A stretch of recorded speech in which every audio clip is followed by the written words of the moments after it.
ini tujuannya tadi untuk yang ranitidin itu untuk obat perut ibu atau lambung ibu. Yang ondansetron itu obat mual muntah ibu. Baru ini antibiotik satu lagi. Ibu semalam gimana perutnya? Masih ada sakit? Mual muntah ada? Mual muntah sudah nggak ada lagi suster. Kok saya juga sudah membaik juga suster. Lalu hanya itu keluhan saya suster. Tiap malam saya terbangun suster. Oh iya ya Bu, pantasan ibu sepertinya kurang tidur. Iya suster. Bentar ya Bu ya, saya siapkan dulu obatnya ya Bu. Oke Bu, saya suntikin ya Bu ya, sedikit ya Bu ya. Iya suster. Tarik nafasnya ya Bu, kalau sakit. Tarik nafasnya Ibu. Ini obat masih obat ranitidin ya Bu ya, obat untuk lambungnya. Oke. Dua lagi ya Bu.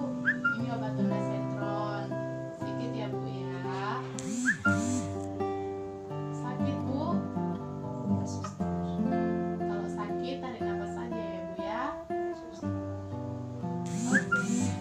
Yang terakhir ya Ibu ya, obat antibiotiknya. Ini agak perih nanti ya Bu ya. Nanti suster suntiknya pelan-pelan aja sambil mengoleskan ini alkoholnya. Sedikit ya Bu. Kalau sakit tarik nafas dari hidung, keluarkan dari mulutnya. Oke. Oke Bu, sudah selesai. Bagaimana Ibu? Sakit? Baik suster. Iya Bu ya, ini biar suster oles-oleskan dulu ini biar tidak terasa perih lagi. Oke Bu, udah siap. Baiklah Ibu, kan saya sudah siap memberikan obat. Nanti kalau Ibu mau butuh sesuatu, nanti pencet aja belnya ya Bu ya, di atas ya. Oke Bu, selamat istirahat ya Bu ya. Baik suster. Terima kasih Oke, suster. suster permisi ya Ibu. Baik suster. Dari video yang telah saya analisa, yang pertama itu ada mendengarkan dengan penuh perhatian, seperti perawat dan pasien melakukan komunikasi terapeutik. Si pasien mendengarkan dengan penuh perhatian apapun yang dijelaskan oleh si perawat. Yang kedua, itu menunjukkan penerimaan. Pasien menunjukkan penerimaan bahwa dia menerima apapun yang diberikan oleh perawat, seperti contohnya obat ataupun antibiotik yang diberikan oleh perawat. Yang ketiga, itu ada menanyakan pertanyaan yang berkaitan, seperti perawat menanyakan bagian mana perut yang terasa nyeri oleh si pasien. Dan yang keempat itu ada menanyakan pertanyaan terbuka, seperti si perawat menanyakan bagaimana keadaan pasien setelah diberikan obat. Baiklah, untuk analisa video mengenai teknik komunikasi ke terapeutik mengenai menyatakan hasil observasi, itu kita bisa melihat di video bahwa perawat menanyakan kepada pasien bagaimana mual muntah yang terjadi pada hari yang lalu, apakah berkurang atau tidak, karena melalui observasi dari perawat bahwa wajah dari si pasien terlihat agak lemah seperti kurang tidur. Untuk analisa video dari kelompok kami itu, di dalam teknik keperawatan dalam memberikan informasi itu terlihat sangat jelas bahwa perawat menjelaskan dalam melakukan injeksi.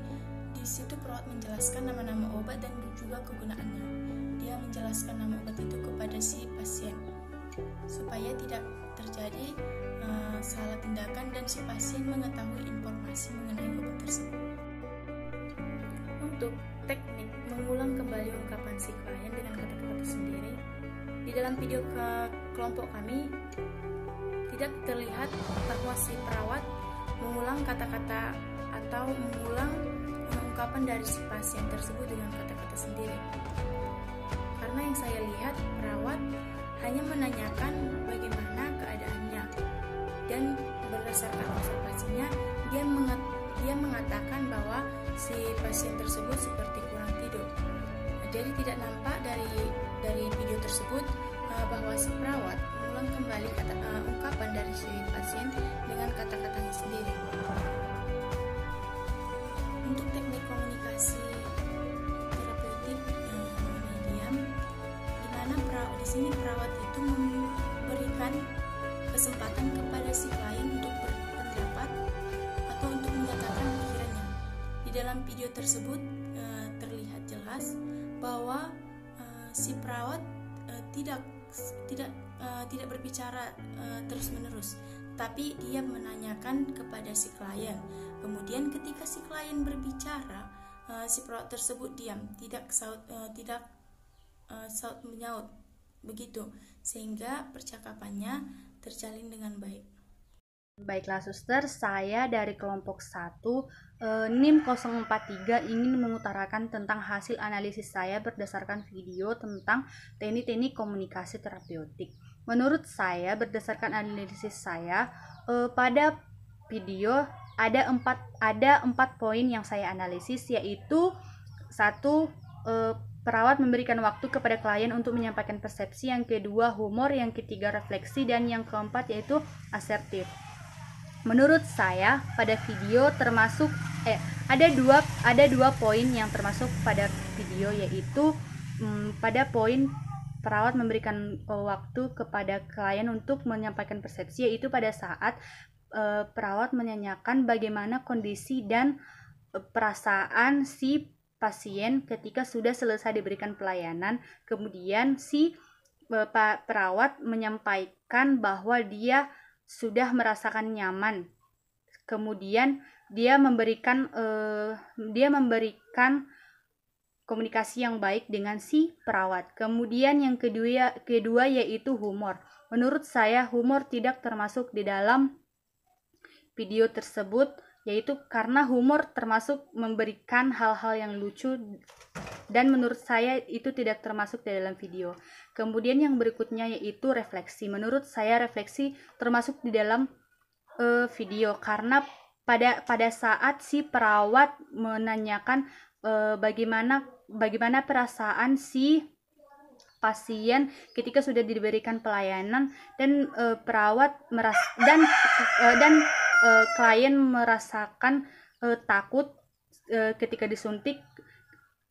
Lalu si perawat memberikan refleksi dengan cara mengatakan untuk si klien menarik napas dalam-dalam dan membuangnya dengan pelan-pelan, dan memberikan sedikit sentuhan kepada si klien. Kemudian yang terakhir yaitu asertif. Menurut saya asertif tidak termasuk di dalam video tersebut, karena asertif merupakan memaksakan hal untuk memberikan hal-hal yang jujur. Menurut saya itu tidak termasuk di dalam video tersebut. Terima kasih suster.